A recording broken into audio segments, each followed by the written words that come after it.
Keesokan harinya di dalam kantor sedang rapat, Rena marah-marah dan mempertanyakan kenapa masih ada 3 anggaran yang belum ditutup.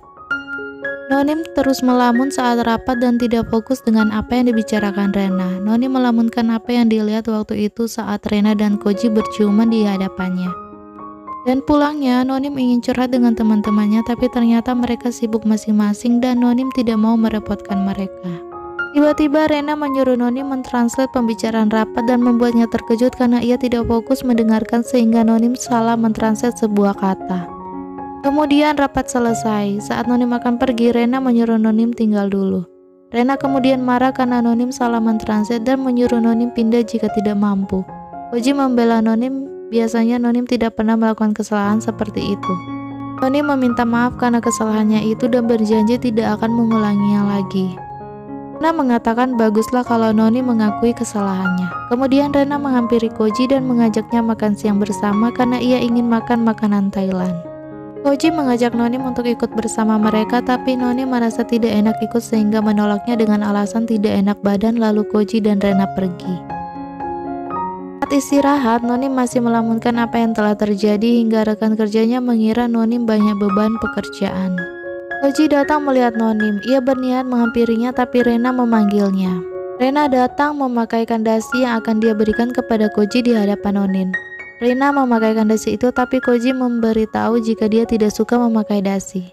Rena tetap bersikeras memberikan dasi itu pada Koji. Setelah itu Rena meminta tolong kepada Nonim untuk membuang kotak bekas dasi, lalu mereka pergi. Nonim terlihat hanya diam saja. Sepulang kerja, Nonim bersama teman-temannya. Ia terus meneguk alkohol sehingga teman-temannya sangat merasa khawatir dan penasaran alasan Nonim seperti ini. Pin mengatakan bahwa Nonim sedang patah hati. Nonim mengatakan bahwa dia tidak punya pacar, bagaimana ia bisa patah hati. Pin mengatakan Nonim patah hati dengan bosnya. Nonim menceritakan bahwa bosnya itu genit dan suka main-main perempuan. Mereka tidak menyangka dengan cerita Nonim dan merasa sedih, tapi Pin merasa bosnya Nonim tertarik pada Nonim. Tiba-tiba Pin terkejut melihat kejadian dramatis di depannya dan meminta teman-temannya melihatnya. Mereka semua menghadap ke arah yang dikatakan Pin dan terkejut melihat Koji bersama Rena datang ke bar yang sama. Rena mengatakan tidak mungkin sekretaris Koji yang masih sakit ada di bar dan minum-minum. Koji hendak menghampirinya tapi Rena menyuruhnya profesional karena ia harus bertemu klien dan tidak pantas mengganggu karyawan di luar jam kerja. Rena pun mengajak Koji duduk di meja lain bersama orang yang akan ditemuinya. Nonim melirik ke arah Koji dan tidak menyangka bertemu dengannya bersama Rena di bar ini. Begitupun dengan Koji yang terus melihat ke arah Nonim, tapi Rena membuyarkannya karena harus berbicara dengan kliennya. Kliennya merasa senang bisa bertemu Rena dan Koji. Rena mengatakan bahwa dia berada di Thailand jadi harus menyapa kliennya. Kliennya memuji kecocokan Koji dan Rena, tapi Koji memberitahu mereka berdua hanyalah partner kerja.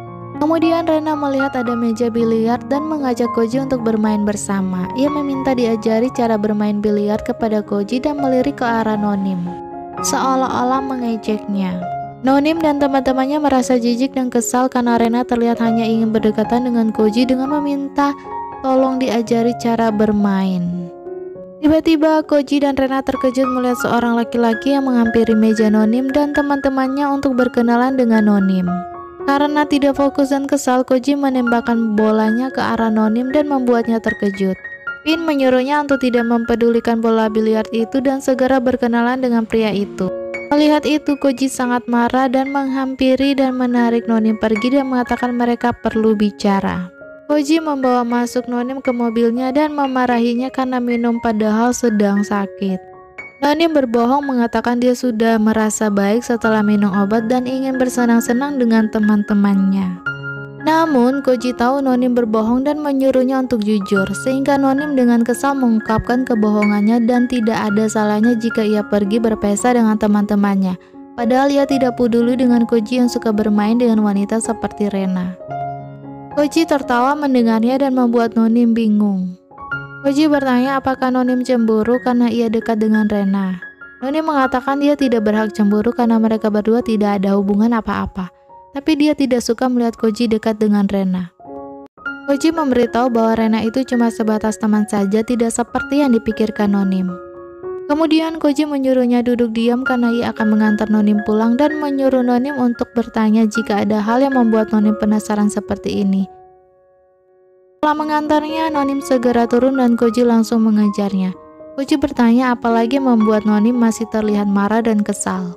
Nonim memberitahu jika hubungan Koji dan Rena sebatas teman saja, maka kenapa mereka berciuman. Koji menjelaskan bahwa pada saat itu tidak seperti yang dilihat dan dipikirkan oleh Nonim. Saat itu, Rena sedang membenarkan pakaian miliknya, tapi ketika Rena mendengar pintu ada yang hendak masuk, ia bertingkah seolah-olah berciuman dengan Koji dan membuat Nonim salah paham. Koji juga memarahi Rena. Koji memperlakukan Rena dengan baik, tapi dia bukan milik Rena dan Koji tidak suka Rena bertingkah seperti ini. Nonim mengerti. Koji memberitahu Nonim bahwa dirinya akan mencium seseorang yang ingin dia cium. Setelah itu Koji mencium Nonim. Setelah berciuman, Nonim menjadi salah tingkah. Keesokan harinya, mereka menghadiri rapat seperti biasa. Nonim dan Koji justru saling bertatapan tidak mendengarkan rapat. Nonim masih mengingat saat Koji menciumnya semalam. Hal ini dilihat oleh Rena dan membuatnya merasa kesal sehingga ia meminta Nonim untuk mentranslate pembicaraan rapat. Namun, Nonim berhasil mentranslate dengan benar sehingga rapat selesai dan semua mulai pergi keluar. Nonim melihat ponselnya dan mendapat pesan dari Koji yang menyuruhnya untuk berkonsentrasi saat rapat. Nonim membalas pesan itu memberitahu bahwa dia tidak bisa berkonsentrasi karena Koji. Kemudian Koji meminta Nonim untuk membuatkannya kopi yang manis karena ia sudah tidak sabar ingin bertemu Nonim. Tiba-tiba In datang mengajak Nonim bicara. Ternyata In meminta tolong Nonim untuk memberikan berkas ke Tuan Mark agar ditandatangani. Nonim menolak permintaan ini dan menyuruh In saja yang memberikannya, tapi In memberitahu bahwa Tuan Mark baru saja menelpon dan meminta agar Nonim yang memberikan berkas, jika tidak, dia tidak akan menandatanganinya. Nonim kaget mendengarnya. In memohon pada Nonim karena jika tidak, Tuan Mark akan membatalkan kontrak dan hal ini membuat Nonim serba salah. King dan Ging ternyata mendengar pembicaraan mereka dan tidak menyangka Nonim harus memberikan berkas ke Tuan Mark. Kemudian Nonim datang membawakan kopi yang diminta oleh Koji. Koji meminumnya dan mengeluh kopinya yang dibuatnya pahit. Nonim bingung karena dia sudah menambahkan banyak gula. Koji meminta Nonim untuk mencobanya sendiri, tapi saat Nonim mencobanya, ia merasa kopi yang dibuatnya ini sudah manis. Tiba-tiba Koji mencium pipi Nonim dan mengatakan bahwa yang manis adalah Nonim. Hal itu membuat Nonim tersipu malu. Kemudian Nonim teringat harus menemui Tuan Mark dan memberitahu Koji bahwa dirinya ingin mengkonsultasikan sesuatu. Namun tiba-tiba Rena datang dan bertanya apa yang dilakukan mereka berdua di sini.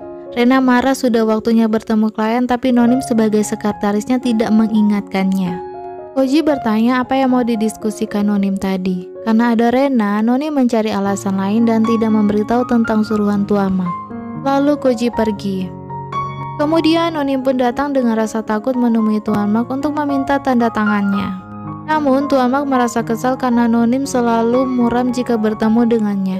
Nonim minta maaf karena seharusnya dia tidak boleh muram di hadapan klien dan meminta Tuan Mark untuk segera menandatangani berkas yang dia bawa. Tuan Mark kesal karena Nonim terlihat buru-buru dan bertanya apakah ia takut Koji marah karena dirinya makan malam bersama Tuan Mark. Tuan Mark terus menyuruh Nonim sadar bahwa Koji hanya suka bermain-main dengan wanita dan Koji tidak tertarik pada Nonim. Di sisi lain di kantor, Koji mencari sekretarisnya Nonim. Koji bertanya kepada salah satu karyawannya. Ning memberitahu bahwa Nonim sedang menemui Tuan Mark untuk meminta tanda tangan berkas. Mendengar itu Koji marah karena itu bukan tugas Nonim, sehingga bertanya siapa yang menyuruhnya. Tiba-tiba In datang menyapa mereka dengan ceria. Ning memberitahu In yang menyuruh Nonim. Koji bertanya pada In apa yang dia suruh pada Nonim dan di mana mereka sekarang. Di sisi lain, Nonim kesal karena Tuan Mark terus memfitnah Nonim dan tidak menandatangani dokumen. Nonim hendak pergi dan tidak peduli Tuan Mark menandatangani atau tidak berkas yang dia bawa. Tapi Tuan Mark menahannya. Nonim yang takut pun mendorong Tuan Mark dan kabur. Tuan Mark mengejarnya dan menarik paksa dan mengatakan dia belum menyuruh Nonim pergi. Tuan Mark berusaha memaksa untuk mencium Nonim sehingga Nonim berteriak meminta tolong. Tiba-tiba Koji datang menarik Tuan Mark dengan sangat marah. Koji akan memukul Tuan Mark tapi dia masih menahannya dan mengatakan bahwa Tuan Mark tidak berhak melakukan ini pada wanita manapun. Tuamak balik marah kalau Koji memukulnya, dia akan membatalkan kontrak. Koji mengatakan dia tidak peduli lagi dengan kontrak dan jangan sentuh gadis miliknya. Kemudian Koji menarik Nonim pergi dari sana. Nonim meminta maaf karena kejadian ini. Koji sangat khawatir sehingga memarahinya karena jika Koji datang terlambat maka Nonim dalam bahaya. Nonim memberitahu bahwa sebenarnya dia juga merasa takut dan tidak mau, tapi Tuamak mengusulkan ini. Jika tidak, Tuamak tidak akan menandatangani dan membuat timnya kecewa.